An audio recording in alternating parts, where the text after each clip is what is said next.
ನಿಮ್ಮ ಪರೀಕ್ಷೆಯಲ್ಲಿ ಗ್ರಾಮರ್ ಕ್ವಶನ್ಸ್ಗಳನ್ನು ಯಾವ ರೀತಿ ಸಾಲ್ವ್ ಮಾಡೋದು ಅಂತೇಳಿ ಕೆಲವೊಂದಿಷ್ಟು ಟ್ರಿಕ್ಸ್ಗಳನ್ನು ನೋಡ್ತಾ ಹೋಗೋಣ. ಮಾಡೆಲ್ ಕ್ವಶನ್ ಪೇಪರ್ 1ರಲ್ಲಿ ಕೇಳಿರ್ತಕ್ಕಂತಹ ಗ್ರಾಮರ್ ಕ್ವಶನ್ಸ್ಗಳನ್ನು ಇಲ್ಲಿ ನಾವು ಡಿಸ್ಕಷನ್ ಮಾಡ್ತಾ ಇದ್ದೇವೆ. ಮೊದಲನೇದಾಗಿ ಕ್ವಶನ್ ನಂಬರ್ 11 ಅನ್ನು ಗಮನಿಸಬಹುದು. ಇಲ್ಲಿ ಪ್ಯಾಸಿವ್ ಫಾರ್ಮ್ ಅನ್ನು ಫಿಲ್ ಮಾಡಲಿಕ್ಕೆ ಕೇಳಿರ್ತಾರೆ ಮತ್ತು ವರ್ಬ್ಸ್ಗಳನ್ನು ಅಲ್ಲಿ ಬ್ರಾಕೆಟ್ ಒಳಗಡೆ ಕೊಟ್ಟಿರ್ತಾರಲ್ವಾ. ಫಾರ್ ಎಕ್ಸಾಂಪಲ್ ಇಲ್ಲೇ ನೋಡಿ, ಡಿಸೈಡ್ ಇದೆ, ಇಲ್ಲಿ ಕೀಪ್ ಇದೆ ಮತ್ತು ಇಲ್ಲಿ ಇನ್ಫಾರ್ಮ್ ಇದೆ. ಸೊ ಈ ವರ್ಬ್ಗಳನ್ನು ನೀವೇನು ಮಾಡಬೇಕಾಗುತ್ತೆ, ಪ್ಯಾಸಿವ್ ಫಾರ್ಮಲ್ಲಿ ಬರಿಬೇಕಾಗುತ್ತೆ. ಮೊದಲನೇ ಅಂಶ, ನೀವು ಪ್ಯಾಸಿವ್ ಫಾರ್ಮನ್ನು ಬರಿಬೇಕು ಅಂದರೆ ನೆನಪಿಟ್ಕೊಳ್ಳಿ, ಒಂದು ಹೆಲ್ಪಿಂಗ್ ವರ್ಬನ್ನು ತೆಗೆದುಕೊಳ್ಬೇಕು. ಹೆಲ್ಪಿಂಗ್ ವರ್ಬನ್ನು ತೆಗೆದುಕೊಂಡು ಯಾವ ಒಂದು ವರ್ಬ್ ಕೊಟ್ಟಿರ್ತಾರೋ ಅದರ ಒಂದು V3 ಫಾರ್ಮನ್ನು ಬಳಸಬೇಕಾಗುತ್ತೆ ವಿದ್ಯಾರ್ಥಿಗಳೇ. ಮತ್ತು ಹೆಲ್ಪಿಂಗ್ ವರ್ಬನ್ನು ಯಾವ ಆಧಾರದ ಮೇಲೆ ತೆಗೆದುಕೊಳ್ಬೇಕು ಅಂದರೆ, ಕೊಟ್ಟಿರ್ತಕ್ಕಂತಹ ಒಂದು ಪ್ಯಾರಾಗ್ರಾಫ್ ಯಾವ ಟೆನ್ಸಲ್ಲಿದೆ, ಪಾಸ್ಟ್ ಟೆನ್ಸಲ್ಲಿದ್ದರೆ ವಿದ್ಯಾರ್ಥಿಗಳೇ ನೀವು ವಾಸ್ ಮತ್ತು ವರ್ ಅಂತಕ್ಕಂತಹ ಹೆಲ್ಪಿಂಗ್ ವರ್ಬನ್ನು ಯೂಸ್ ಮಾಡ್ಕೋಬೇಕು. ಒಂದು ವೇಳೆ ಪ್ರೆಸೆಂಟ್ ಇದ್ದರೆ ಆಗ ನೀವು ಈಸ್ ಮತ್ತು ಆರ್ಗಳನ್ನು ಯೂಸ್ ಮಾಡ್ಕೋಬಹುದು ಹೆಲ್ಪಿಂಗ್ ವರ್ಬ್ಗಳಾಗಿ.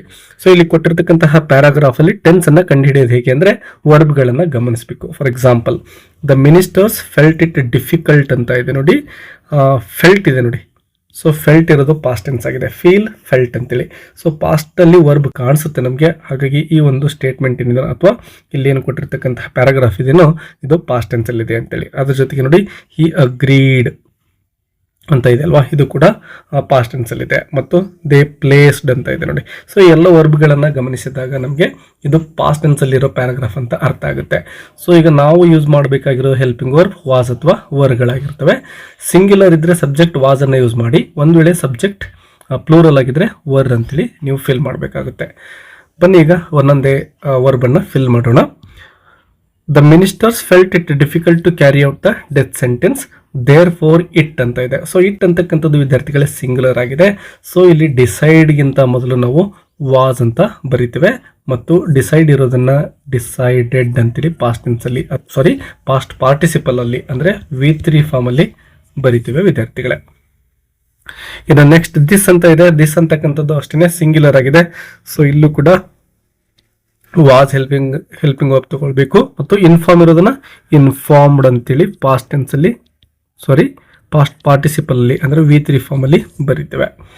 ಅದೇ ರೀತಿ ದ ಕ್ರಿಮಿನಲ್, ಇದು ಕೂಡ ಸಿಂಗ್ಯುಲರ್ ಇದೆ ನೋಡಿ, ವಾಸ್ ಮತ್ತು V3 ಫಾರ್ಮ್, ಕೀಪ್ ಇರೋದನ್ನ ಕೆಪ್ಟ್ ಅಂತ ಬರೀತೇವೆ, ವಾಸ್ ಕೆಪ್ಟ್ ಅಂತೇಳಿ.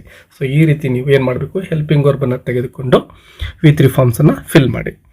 ಇನ್ನು 12th ಒನ್, ಅಪ್ರಾಪ್ರಿಯೇಟ್ ಎಕ್ಸ್ಪ್ರೆಷನ್ಸ್ಗೆ ಸಂಬಂಧಪಟ್ಟಂಥದ್ದು.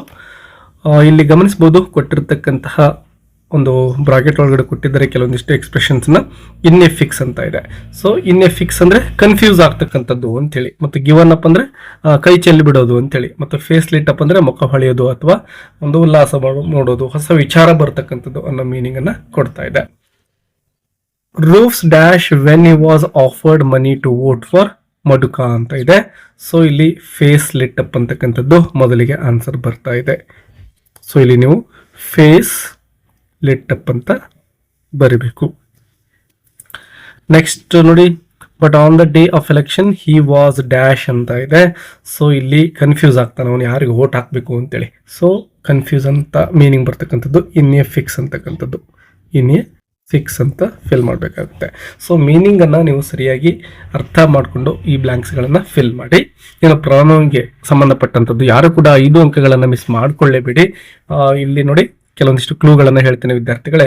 ಯಾರೆಲ್ಲ ಈ ಒಂದು ಪಾಸ್ ಆಗಲಿಕ್ಕೆ ಕಷ್ಟಪಡ್ತೀರೋ ಅವರೆಲ್ಲ ಈ ಒಂದು ಪ್ರಶ್ನೆಯನ್ನು ಯಾವ ಕಾರಣಕ್ಕೂ ಬಿಡಬಾರ್ದು, ಯಾಕಂದರೆ ತುಂಬ ಈಸಿಯಾಗಿ ನೀವು 5 ಅಂಕಗಳನ್ನು ಗಳಿಸ್ಬಹುದು.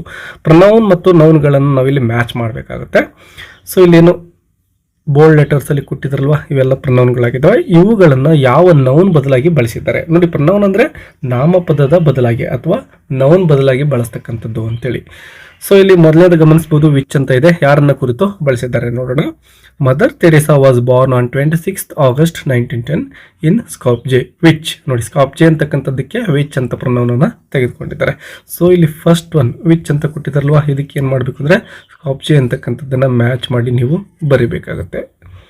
ಇನ್ನು ಸೆಕೆಂಡ್ ಈಸ್ ಇನ್ ಮಸಿಡೋನಿಯಾ ನೌ, ಹರ್ ಅಂತ ಇದೆ ನೋಡಿ, ಹರ್ ಅವಳ ಅಂದರೆ ಯಾರು, ಮದರ್ ತೆರೇಸಾಸ್ ಅಂತ ಬರಬೇಕು.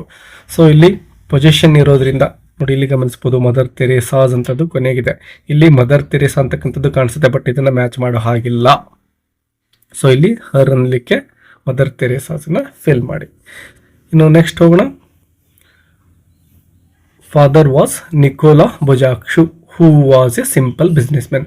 ಸೊ ಹೂ ಅಂತಕ್ಕಂತಹ ಪ್ರನೌನನ್ನು ನಿಕೋಲಾ ಬೊಜಾಕ್ಸು ಅವರಿಗೆ ಬಳಸಿದ್ದಾರೆ. ಹೂ ಅಂತಕ್ಕಂಥದ್ದಕ್ಕೆ ನಿಕೋಲಾ ಬೊಜಾಕ್ಸಿನ್ ಅಂತಕ್ಕಂಥದ್ದನ್ನು ನಾವೇನು ಮಾಡ್ತೇವೆ, ಮ್ಯಾಚ್ ಮಾಡಿ ಬರಿತೇವೆ. ಇನ್ನು next was a simple business man. She ಅಂತ ಇದೆ. ಶಿ ಅಂದರೆ ಇಲ್ಲಿ ಮದರ್ ತೆರೇಸಾ ಅವ್ರನ್ನ ಕುರಿತು ಬಳಸಿರ್ತಕ್ಕಂಥದ್ದು. ಸೊ ಶಿಗೆ ಮದರ್ ತೆರೇಸಾ, ಇದನ್ನು ಮ್ಯಾಚ್ ಮಾಡ್ತೇವೆ. Next, who was fond of singing. She went to Ireland.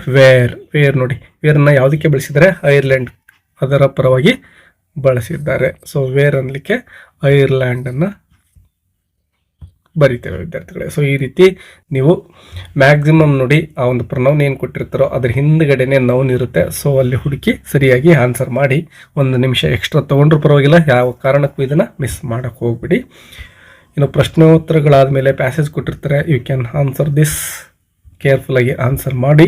ಇನ್ನು ರೀರೈಟ್ ಆಸ್ ಡೈರೆಕ್ಟೆಡ್ ತುಂಬಾ ಇಂಪಾರ್ಟೆಂಟ್ ಟಾಪಿಕ್ ವಿದ್ಯಾರ್ಥಿಗಳೇ, ಮತ್ತು ತುಂಬ ಸಿಂಪಲ್ಲಾಗಿ ನೀವು ಅಂಕಗಳನ್ನು ಇಲ್ಲೂ ಕೂಡ ಗಳಿಸಬಹುದು. ಇಲ್ಲಿ ಪ್ರಾಪರ್ ಆರ್ಟಿಕಲನ್ನು ಫಿಲ್ ಮಾಡಿ ಅಂತ ಕೇಳಿದರೆ, first one, Copernicus said that dash earth revolves around the sun ಅಂತ ಇದೆ. ನೋಡಿ ವಿದ್ಯಾರ್ಥಿಗಳೇ, ಅರ್ತ್ ಅಂತಕ್ಕಂಥದ್ದು ಒಂದೇ ಒಂದಲ್ವಾ. ಸೊ ಈ ರೀತಿ ಯೂನಿಕ್ ಥಿಂಗ್ಸ್ ಯಾವುದೇ ಇರಲಿ ಅದಕ್ಕಿಂತ ಮೊದಲು ನಾವು ದ ಅನ್ನು ಅಂದರೆ ಡೆಫಿನಿಟ್ ಆರ್ಟಿಕಲನ್ನು ಫಿಲ್ ಮಾಡ್ತೇವೆ. ಗಮನಿಸ್ಬೋದು ಇಲ್ಲಿ ದ ಸನ್ ಇರ್ತಕ್ಕಂಥದ್ದನ್ನು ಕೂಡ, ಯಾಕೆಂದರೆ ಸನ್ ಇರ್ತಕ್ಕಂಥದ್ದು ಒಂದೇ ಒಂದು, ಸೊ ಯೂನಿಕ್ ಆಗಿದೆ. The sun, the moon, the earth. ಅದೇ ರೀತಿ ಸೂಪರ್ಲೇಟಿವ್ ಡಿಗ್ರಿ ಬಂದಾಗಲೂ ಕೂಡ ಡೆಫಿನಿಟ್ ಆರ್ಟಿಕಲ್ ದ ಅನ್ನು ಬಳಸ್ತೇವೆ. ಫಾರ್ ಎಕ್ಸಾಂಪಲ್ ಟಾಲೆಸ್ಟ್ ಅಂತ ಇತ್ತು ಅಂದ್ಕೊಳ್ಳಿ, ಬ್ಲ್ಯಾಂಕ್ ಆದಮೇಲೆ ಇರೋ ವರ್ಡ್ ಟಾಲೆಸ್ಟ್ ಇದ್ದರೆ ಅದ್ರ ಹಿಂದ್ಗಡೆನೂ ಕೂಡ ಡೆಫಿನಿಟ್ ಆರ್ಟಿಕಲ್ ದ ಅನ್ನೇ ಬಳಸಬೇಕು. ಅದ್ರ ಜೊತೆಗೆ ದಿಕ್ಕುಗಳ ಹೆಸರು ಬಂದಾಗ ಈಸ್ಟ್, ವೆಸ್ಟ್, ಸೌತ್, ನಾರ್ತ್ ಅವುಗಳ ಮೊದಲು ಕೂಡ ನಾವೇನು ಮಾಡ್ತೇವೆ, ಡೆಫಿನಿಟ್ ಆರ್ಟಿಕಲ್ ಅನ್ನೇ ಫಿಲ್ ಮಾಡ್ತೇವೆ. ಅದೇ ರೀತಿ ಮೌಂಟೇನ್ ರೇಂಜಸ್, ಏನು ಹಿಮಾಲಯಾಸ್ ಅಂತ ಬರುತ್ತಲ್ವಾ, ದ ಹಿಮಾಲಯಸ್ ಅಂತ ಬಳಸಬೇಕು. ಅದೇ ರೀತಿ ರಿವರ್ಸ್ ನೇಮ್ಸ್ ಬಂದರೆ ದ ಗಂಗಾ, ದ ಯಮುನಾ ಮತ್ತು ದ ಕಾವೇರಿ, ಈ ರೀತಿ ರಿವರ್ಸ್ ಮೊದಲು ಕೂಡ ಡೆಫಿನಿಟ್ ಆರ್ಟಿಕಲ್ ದ ಅನ್ನ ಬಳಸಬೇಕಾಗುತ್ತೆ. ಮತ್ತು ಸೌಂಡನ್ನು ನೋಡ್ಕೊಳ್ಳಿ, ಈ ಒಂದು ಯೂನಿಕ್ ಥಿಂಗ್ಸ್ ಇಲ್ಲದೇನೆ ಸೌಂಡ್ ಬೇಸ್ಡ್ ಕೂಡ ನೀವು ಆರ್ಟಿಕಲ್ ಅನ್ನು ಫಿಲ್ ಮಾಡಬೇಕಾಗುತ್ತೆ. ವವೆಲ್ ಸೌಂಡ್ ಇದ್ರೆ ಆ್ಯನನ್ನು ಫಿಲ್ ಮಾಡಿ, ಮತ್ತು ಕಾನ್ಸನೆಂಟ್ ಸೌಂಡ್ ಇದ್ರೆ ಎ ಅನ್ನು ಫಿಲ್ ಮಾಡ್ತೇವೆ. ಬೇರೆ ಎಕ್ಸಾಂಪಲ್ಸ್ ಅಲ್ಲಿ ಆಲ್ರೆಡಿ ಅದನ್ನ ಡಿಸ್ಕಷನ್ ಮಾಡಿದ್ದೇವೆ. ಇನ್ನು rearrange the segments into a meaningful sentence ಅಂತ ಕೊಟ್ಟಿದ್ದಾರೆ. ಸೊ ಇಲ್ಲಿ ಗಮನಿಸಬಹುದು, to maintain should be peace enforced, law and order in society ಅಂತ ಇದೆ. So law and order should be enforced to maintain peace in society ಅಂತೇಳಿ sentence ಆಗುತ್ತೆ. Third one, each man and each women dash given an opportunity to speak ಅಂತ ಇದೆ. ನೋಡಿ, each man and each women, each ಅಂತಕ್ಕಂಥದ್ದು singular ಅನ್ನ ತೋರಿಸುತ್ತೆ. So ಇಲ್ಲಿ ನಾವು ಸಿಂಗ್ಯುಲರ್ ಹೆಲ್ಪಿಂಗ್ ವರ್ಬ್ ವಾಸ್ ಅನ್ನ ಯೂಸ್ ಮಾಡ್ಕೋಬೇಕು. ಇನ್ನು next, one of my close friends, close relatives. ನೋಡಿ ವಿದ್ಯಾರ್ಥಿಗಳೇ, ಈ ರೀತಿಯ ಪದಗಳನ್ನು ಕೊಟ್ಟಿರ್ತಾರೆ. ಒನ್ ಆಫ್ ಮೈ ಫ್ರೆಂಡ್ಸ್ ಇರ್ಬೋದು, one of my close relatives ಇರ್ಬೋದು, ಒನ್ ಆಫ್ ಮೈ ನೇಬರ್ಸ್ ಇರ್ಬೋದು. ಈ ರೀತಿ ಕೊಟ್ಟಾಗ ಒನ್ ಅಂತಕ್ಕಂಥದ್ದನ್ನು ಗಮನಿಸಬೇಕು. ನೀವು ಇಲ್ಲಿ ರಿಲೇಟಿವ್ಸ್ ಅಂತ ಇದೆ, ಪ್ಲೂರಲ್ ಅಂತ ಅನ್ಕೊಂಡು ಲಿವ್ ಅಂತ ಬಳಸಬಾರ್ದು. ಈ ರೀತಿ ಇದ್ದಾಗ ನೋಡಿ, one of my close relatives ಅನ್ನೋದು ಥರ್ಡ್ ಪರ್ಸನ್ ಸಿಂಗ್ಯುಲರ್ ಸಬ್ಜೆಕ್ಟ್ ಅನ್ನ ಒಳಗೊಂಡಿದೆ, ಮತ್ತು ಇದು ಸಿಂಪಲ್ ಪ್ರೆಸೆಂಟ್ ಟೆನ್ಸ್ ಅಲ್ಲಿ ಇರ್ತಕ್ಕಂಥದ್ದು. ಯಾಕಂದ್ರೆ ನಾವು ಅನ್ನ ನೋಡಿದ್ರೆ ಗೊತ್ತಾಗುತ್ತೆ. ನಾವು, ಡೈಲಿ, ಎವ್ರಿ ಡೇ, ಈ ರೀತಿಯ ಪದಗಳು ಸಿಂಪಲ್ ಪ್ರೆಸೆಂಟ್ ಅನ್ನ ತೋರಿಸುತ್ತವೆ. ಸೊ ಇಲ್ಲಿ ವರ್ಬ್ಗೆ ನಾವು ಏನು ಮಾಡಬೇಕು, ಥರ್ಡ್ ಪರ್ಸನ್ ಸಿಂಗ್ಯುಲರ್ ಇದ್ರೆ ಲಿವ್ಸ್ ಅಂತೇಳಿ ಫಿಲ್ ಮಾಡಬೇಕು ವಿದ್ಯಾರ್ಥಿಗಳೇ. ಸೊ ನಿಮ್ಗೆ ಏನಾದರೂ ಈ ಕ್ವೆಶನ್ ಡೌಟ್ ಆದರೆ first person, second person, third person ಅಂತೇಳಿ ಕಮೆಂಟ್ ಮಾಡಿ. I will explain this. ಇನ್ನು ಲಿಂಕರ್ಸ್ಗೆ ಸಂಬಂಧಪಟ್ಟಂಥದ್ದು, ಒಂದು ವೇಳೆ ನೀವು ಡೂ ಆಸ್ ಡೈರೆಕ್ಟೆಡ್ ಅನ್ನು ಬರೀಲಿಕ್ಕೆ ಸಾಧ್ಯ ಆಗದಿದ್ರೆ ಆಪ್ಷನ್ ಅನ್ನು ಕೊಟ್ಟಿರ್ತಾರೆ. ಸೊ ನೀವು 2ರಲ್ಲಿ 1 ಬರೀಬೇಕು. ಈ ಒಂದು ರೀರೈಟ್ ಆಸ್ ಡೈರೆಕ್ಟೆಡ್ ತುಂಬ ಸುಲಭ ಇರುತ್ತೆ. ಸೊ ಇದನ್ನೇ ಟ್ರೈ ಮಾಡಿ. ನೆಕ್ಸ್ಟ್ ನೋಡಿ, one fine day a wealthy man drove out of his city. He saw a farmer's horse on his way dash he was attracted to it ಅಂತ ಇದೆ. So ಇಲ್ಲಿ and ಅಂತಕ್ಕಂಥದ್ದು ಬರುತ್ತೆ. He wanted to buy it, ಇಲ್ಲಿ as ಬರುತ್ತೆ. As it was looking great. The farmer was not willing to sell his ಅಂತ ಇದೆ. So ಇಲ್ಲಿ ಬಟ್ ಅಂತಕ್ಕಂತಹ ಲಿಂಕರ್ ಬರುತ್ತೆ, ಮತ್ತು ಉಳಿದಿರೋದು ಒಂದೇ ಒಂದು, ಅದನ್ನು ಇಲ್ಲಿ ಫಿಲ್ ಮಾಡ್ಬೋದು, ಎಟ್ ಲಾಸ್ಟ್ ಅಂತೇಳಿ. ಇನ್ನು ನೆಕ್ಸ್ಟ್, ರೀರೈಟ್ ಆಸ್ ಡೈರೆಕ್ಟೆಡ್. ಮತ್ತೆ 2 ಪ್ರಶ್ನೆಗಳು ಇಲ್ಲಿ ಇರ್ತವೆ ಕ್ವಶನ್ ಟ್ಯಾಗ್ಗೆ ಸಂಬಂಧಪಟ್ಟಂಥದ್ದು. ನೋಡಿ, ಕ್ವಶನ್ ಟ್ಯಾಗ್ಗೆ ಸಂಬಂಧಪಟ್ಟಂತಹ ಪ್ರಶ್ನೆ ಬಂದಾಗ ಕೊಟ್ಟಿರೋ ಸ್ಟೇಟ್ಮೆಂಟಲ್ಲಿ ಯಾವುದಾದ್ರೂ ಹೆಲ್ಪಿಂಗ್ ವರ್ಬ್ ಇದೆಯಾ ಗಮನಿಸಿ. ಫಾರ್ ಎಕ್ಸಾಂಪಲ್ ಇಲ್ಲಿ ಹ್ಯಾಸ್ ಇದೆ ನೋಡಿ, ಹ್ಯಾಸ್ ಇರ್ಬೋದು, ಹ್ಯಾವ್ ಇರ್ಬೋದು, ಹ್ಯಾಡ್ ಇರ್ಬೋದು, ಡೂ ಇರ್ಬೋದು, ಡಸ್ ಇರ್ಬೋದು, ಡಿಡ್ ಇರ್ಬೋದು. ಅದೇ ರೀತಿ am, is, are, was, were, ಇವುಗಳು ಹೆಲ್ಪಿಂಗ್ ವರ್ಬ್ ಅಲ್ಲೇ ಕೊಟ್ಟಿದ್ರೆ ಅದನ್ನೇ ತೆಗೆದುಕೊಂಡು ಕ್ವಶನ್ ಟ್ಯಾಗ್ನ ಮಾಡಬೇಕು. ಸೊ ಇಲ್ಲಿ ಅದೇ ಪದ ತೆಗೆದುಕೊಳ್ತಾ ಇದ್ದೇವೆ ಹ್ಯಾಸ್ ಅಂತೇಳಿ. ಮತ್ತು ಕೊಟ್ಟಿರೋ ಸ್ಟೇಟ್ಮೆಂಟ್ ನೋಡಿ ಪಾಸಿಟಿವ್ ಇದೆ, ಅಂದರೆ ಎಲ್ಲೂ ಕೂಡ ನೆಗೆಟಿವ್ ವರ್ಡ್ ಇಲ್ಲ. ಸೊ ಹ್ಯಾಸ್ಗೆ ನಾವು ಹ್ಯಾಸೆಂಟ್ ಅಂತ ಮಾಡ್ತೇವೆ. ಮತ್ತು ರಘು ಇರೋದನ್ನ ಪ್ರೊನೌನ್ ಅಲ್ಲಿ ಬರಿಬೇಕು, ಹ್ಯಾಸೆಂಟ್ ಹಿ ಅಂತೇಳಿ. ಯಾವುದೇ ಹೆಸರು ಬಂದರೂ ಕೂಡ ನೀವೇನು ಮಾಡಬೇಕು, ಕ್ವಶನ್ ಟ್ಯಾಗ್ ಬರಿಬೇಕಾದ್ರೆ ಪ್ರೊನೌನ್ ಅನ್ನ ಬಳಸಬೇಕು. ಒಂದ್ ವೇಳೆ ರಘು ಬದಲಿ ರಾಗಿಣಿ ಇದ್ಲು ಅಂತ ತಿಳ್ಕೊಳ್ಳಿ, ಹುಡುಗಿ ಹೆಸರಿದ್ರೆ ಏನು ಮಾಡಬೇಕು, ಇಲ್ಲಿ ಶಿ ಅಂತ ಚೇಂಜ್ ಮಾಡಬೇಕು. ಈ ರೀತಿ. ಇನ್ನು ನೆಕ್ಸ್ಟ್ WH ಕ್ವಶನ್ ಅನ್ನ ಫ್ರೇಮ್ ಮಾಡಲಿಕ್ಕೆ ಹೇಳಿದರೆ, Charles Darwin developed the theory of evolution ಅಂತ ಇದೆ. ಸೊ ಇಲ್ಲಿ ಹೂ ಅಂತ ರಿಪ್ಲೇಸ್ ಮಾಡಿದ್ರೆ ಸಾಕು. ಸಬ್ಜೆಕ್ಟ್ಗೆ ಅಂಡರ್ಲೈನ್ ಮಾಡಿದರೆ ಸೊ ಸುಲಭ ಇದೆ. Who developed the theory of evolution ಅಂತೇಳಿ. ಒಂದು ವೇಳೆ ಥಿಯರಿ ಆಫ್ ಎವಲ್ಯೂಷನ್ಗೆ ಅಂಡರ್ಲೈನ್ ಮಾಡಿದ್ರು ಅಂತ ತಿಳ್ಕೊಳ್ಳಿ, ಆವಾಗ ಏನು ಮಾಡಬೇಕು, what did Charles Darwin develop ಅಂತ ನಾವು ಏನು ಮಾಡಬೇಕಾಗುತ್ತೆ, ಕ್ವಶನ್ ಅನ್ನ ಫ್ರೇಮ್ ಮಾಡಬೇಕಾಗುತ್ತೆ. ಇನ್ನು ರೆಕ್ಟಿಫೈ ದ ಎರರ್ಸ್ ಅಂದರೆ 2 ತಪ್ಪುಗಳಿರ್ತವೆ, ಅವುಗಳನ್ನು ಸರಿಪಡಿಸಿ ಮತ್ತೆ ಸೆಂಟೆನ್ಸ್ ಅನ್ನ ಬರಿಬೇಕಾಗುತ್ತೆ. Many children is there in the playground ಅಂತ ಇದೆ. ಮೆನಿ ಚಿಲ್ಡ್ರನ್ ಅಂತಕ್ಕಂಥದ್ದು ಪ್ಲೂರಲ್ ಸಬ್ಜೆಕ್ಟ್ ಆಗಿದೆ. ಸೊ ಈಸ್ ಅಂತಕ್ಕಂತಹ ಹೆಲ್ಪಿಂಗ್ ವರ್ಬ್ ಬರೋದಿಲ್ಲ, ಆರ್ ಅನ್ನ ಬರಿಬೇಕು. ಮೆನಿ ಚಿಲ್ಡ್ರನ್ ಆರ್ ಅಂತ ಆಗುತ್ತೆ.